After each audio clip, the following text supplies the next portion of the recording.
Hello, my name is Stuart Talley. My partner for this project was Joe Fitzgerald, and we did an interview with John Day Ockeghem. First question.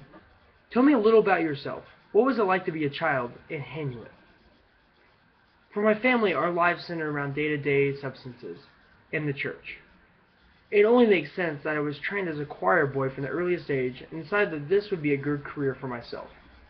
Nobody that knew me as a child would be surprised to know that I was ordained as a priest and served as a chapel musician for most of my life. Next question. You've lived in a variety of places in France and Belgium. Which was your favorite and why? The French royal court was the greatest place to work in Europe and at the time. I had the opportunity to serve God and man many places, but the court is where I had the easiest time. The first few years were the most enjoyable. I was a staff singer. All I had to do were my daily tasks and rehearsals and sing at the daily masses. I worked side by side with the best musicians in France, and a lot of that music we spent time with required men who could sing expressively, interpret professionally, and sing in tune. And truly, I'm very grateful for the monarchs I was able to serve.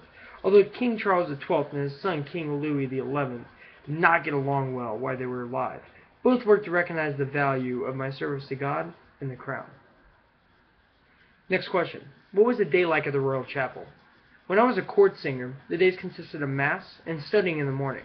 The other singers and I worked together in the afternoon, and several of us had pupils.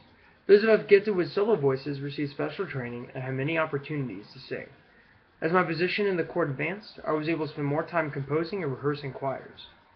One of the best things about having a more dignified title is that the most promising and talented pupils and resources were given to me, which I very much enjoyed. Next question.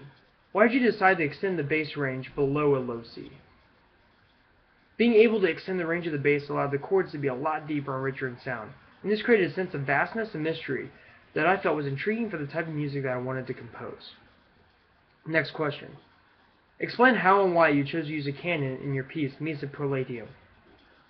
I chose to use a ministration canon in this piece because, one, it has never been done before in an entire mass like the way that I did it. Also, with the minstrel notation technique, I'm able to write down the rhythm and notes for each voice, and I'm able to have two rhythmic values per note, so there's no need to write another part, so it'd be easier for the performer to read as well. Also, to add on the canon aspect, each part is in a different interval from the other, such that the Kyrie at unison, the Christe at the second, and so on. This adds a different aspect to my music than nobody else's. The canon will repeat, but each time it comes around again. It will be so different and different each time than the previous. Next question. Why did you add new ideas to the chanson? There was still so much that could be done with the chanson, and different things that could be added to it that no other composer has done before me.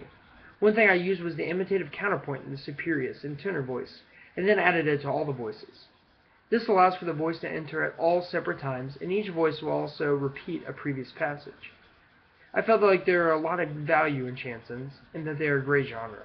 Also, the chansons make great gifts. I composed chansons for the kings as gifts for several years and was rewarded financially. Last question. How do you foresee your legacy in the world of music? What we do is make music for God and for people. I don't dwell on musicians of the past, except for the draw inspiration. I would imagine that 20 years after my death, I will have been forgotten, just as my parents have been.